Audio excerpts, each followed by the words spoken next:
पिछले 10 सालों से यहां पर हरियाणा प्रदेश में बीजेपी की सरकार चल रही है और अब चुनाव सर पर है, तो ये बीजेपी के लोग फिर से आपके बीच में आकर आपसे वोट मांगने का काम करने वाले हैं।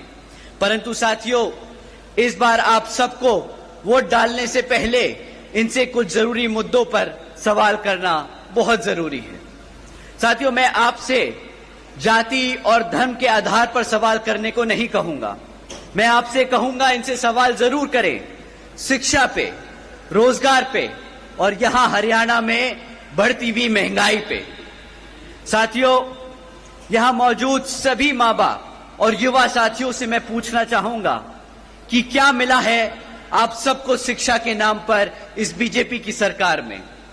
बताइए साथियों, पिछले बीजेपी की सरकार के चलते हुए पिछले 10 सालों से सरकार ने यहां पे 5000 से ज्यादा प्राइमरी स्कूल बंद करने का काम किया। साथियों, एक तरफ पढ़ने वाले बच्चों की संख्या बढ़ रही है और दूसरी तरफ भाजपा की सरकार हमारे प्राइमरी स्कूल्स को बंद करने का काम कर रही है। साथियों, आज प्रदेश में 2200 सरकारी सीनियर सेकेंडरी स्कूल्स में 1000 से ज्यादा स्कूलों में प्रिंसिपल नहीं है। साथियों, जब आपके बच्चों के स्कूल बंद कर दिए जाएंगे और जब उन स्कूल बचे कुचे स्कूलों में और अगर पढ़ाने के लिए शिक्षक नहीं होंगे, तो आप ही बताइए कि क्या यहां हमारे बच्चों के भविष्य से खिलवाड़ हो रहा है कि नहीं हो रहा है? आप ही बताइए, अगर इस तरह सरकार चलती रही तो क्या वो आपके बच्चों के भविष्य से खिलवाड़ कर रहे हैं या नहीं? बताइए, हाथ उठा के बताइए, आपको लगता है खिलवाड़ हो रहा है कि नहीं? साथियों, बीजेपी के शासनकाल के दौरान शिक्षा के नाम पर सिर्फ पेपर लीक की खबरें हमें आए दिन सुनने को मिलती आ रही हैं।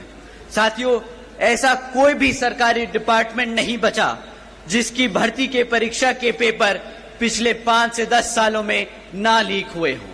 आप ही बता दीजिए, जो हमारे युवा साथी आज यहां मौजूद हैं, आपने कितनी सरकारी नौकरियों के लिए परीक्षा दी और कितनी आपके परीक्षा के जो दिए हुए पेपर हैं वो लीक हो गए और आपको नौकरी नहीं दी गई?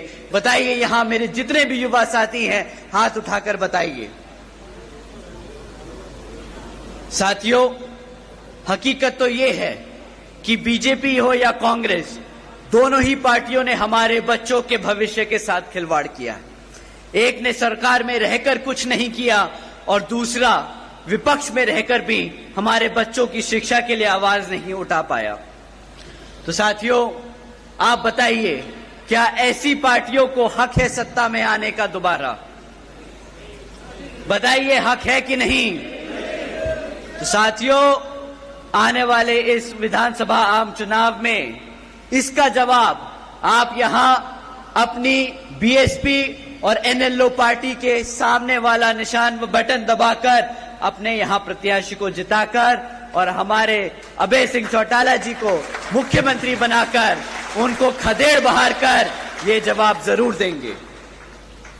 साथियों, एक तरफ बीजेपी और कांग्रेस की सरकार जो गरीब विरोधी नीतियों पर चल रही है और दूसरी तरफ हमारी आदरणीय बहन कुमारी मायावती जी की नीतियां हैं, जिसके तहत चलकर यूपी में बीएसपी की सरकार ने सावित्रीबाई फूले बालिका शिक्षा आशीर्वाद योजना चलाई थी।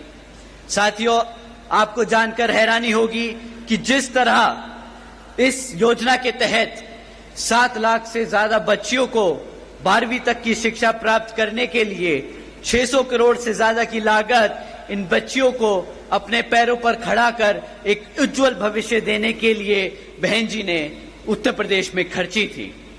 और इतना ही नहीं साथियों, आदरणीय बहन जी ने अपने शासनकाल में यूपी में 5550 से ज्यादा प्राइमरी स्कूल्स का निर्माण करवाया था। इतना ही नहीं, पहली बार बहन जी ने हॉस्टल्स में गरीब वंचितों के बच्चों के लिए 27% आरक्षण का भी इंतजाम सुनिश्चित किया था।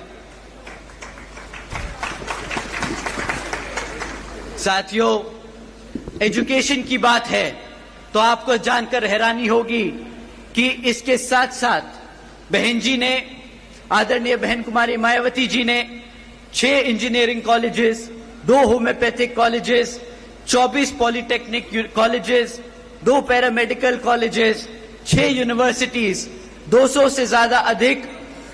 से अधिक इंटर व डिग्री कॉलेजेस और 550 से ज्यादा हाई स्कूल्स और 5,500 से ज्यादा प्राइमरी स्कूल्स और 100 से अधिक ITIs का बनाने का काम किया था, वो भी सिर्फ 5 साल में। तो आप सोचिएगा साथियों, जब आप अभय सिंह चौटाला जी को मुख्यमंत्री बनाएंगे तो वो आपके प्रदेश में कितने ही हजारों स्कूल खोलेंगे और आपके बच्चों को पढ़ने की इच्छा पूरी कराएंगे। साथियों, ये लिस्ट बहुत लंबी है कि कभी कभी सोचकर मुझे हैरानी होती है कि सिर्फ 5 साल में कोई इतना काम कैसे कर सकता है। लेकिन साथियों, अगर अपने समाज के लिए, अपने लोगों के लिए काम करना कोई चाहे तो असंभव काम भी संभव हो जाता है।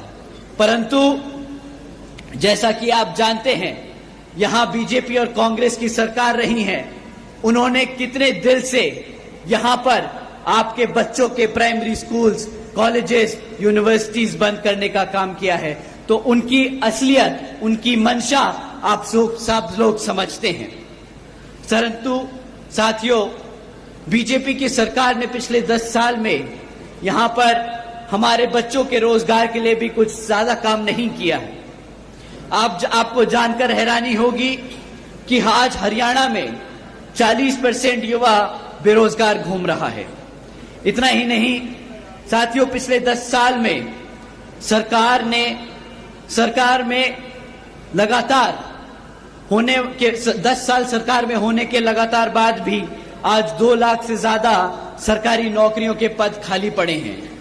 तो साथियों, आप समझ जाइए कि एक तरफ 40% युवा बेरोजगार घूम रहा है और दूसरी तरफ सरकार के पास 2 लाख से ज्यादा पद खाली पड़े हैं। तो आप समझ जाइए कि किस तरह ये सरकार, वो चाहे तो कल रात ही, आने वाले कुछ दिनों में ही हमारे सभी युवाओं को रोजगार दे सकती है।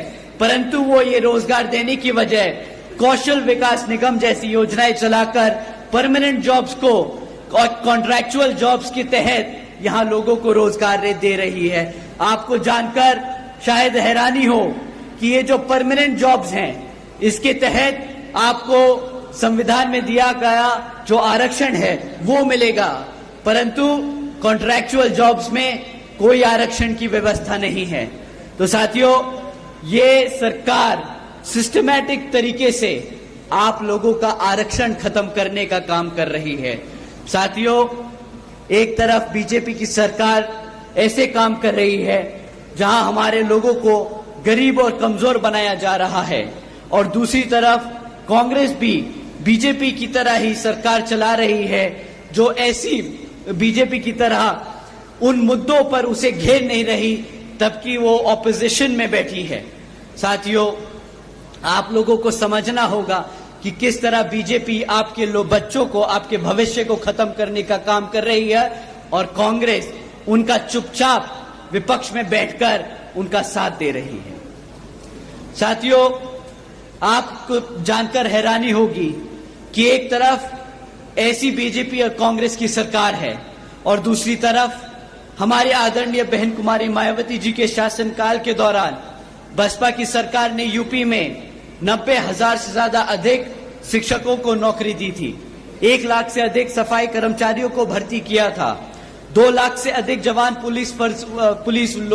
पुलिस फोर्स में भर्ती की थी और 30 लाख से अधिक हमारे अपर कास्ट समाज के कमजोर लोगों को विभिन्न सरकारी नौकरियों देने का काम किया था। इतना ही नहीं, बल्कि बहन जी के शासनकाल के दौरान बसपा की सरकार ने कृषि एवं संबंधित कार्यों में मिनिमम वेज को 55 रुपए से बढ़ाकर 100 रुपए प्रतिदिन किया था और अन्य पिछड़े वर्गों के लोगों की क्रीमी लेयर की वार्षिक आय को भी 3 लाख से बढ़ाकर 5 लाख रुपए करने का काम किया था। साथ ही साथ बहन जी ने गन्ना खरीद के दाम भी दुगने कर दिए थे। साथियों, उसी तरह जब आप अभय जी को यहां पर मुख्यमंत्री बनाने का काम करेंगे, तो उसी तरह यहां पर भी आपकी फसल का सही दाम दिलाने का हमारे मुख्यमंत्री जी आप लोगों का पूरा पूरा काम करेंगे। साथियों, महंगाई पे मैं आप लोगों को क्या ही बोलूं।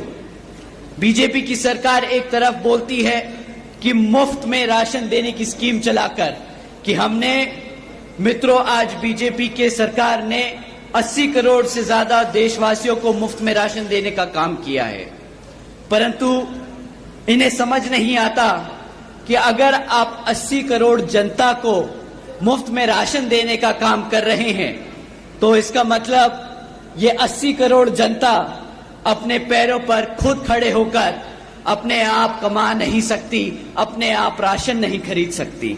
तो साथियों, जो सरकार आपके समाज को, आपके भविष्य को इस कदर खोखला कर दे कि वो अपने घर में खुद ही राशन खरीद कर अपने माँ बाप को ना खिला सके, तो क्या ऐसी सरकार को आप चाहेंगे कि वो सत्ता में बनी रहे या नहीं?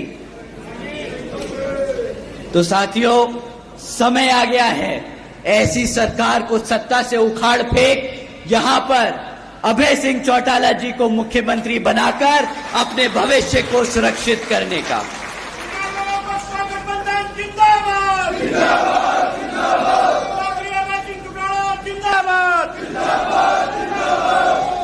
साथियों, इन्हीं कुछ जरूरी बातों के साथ ही अब मैं आप सभी लोगों से और मेरी तरफ से मेरे साथ साथ व खासकर आदरणीय बहन कुमारी मायावती जी की भी यही विशेष अपील है कि इस विधानसभा आम चुनाव में आप सभी लोग हर मोर्चे पर सावधान रहें।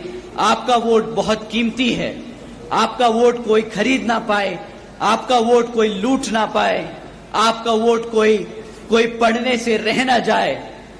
जाति, बिरादरी, धन बल, मंदिर मस्जिद या किसी भी भावना आदि के नाम पर कोई स्वार्थ में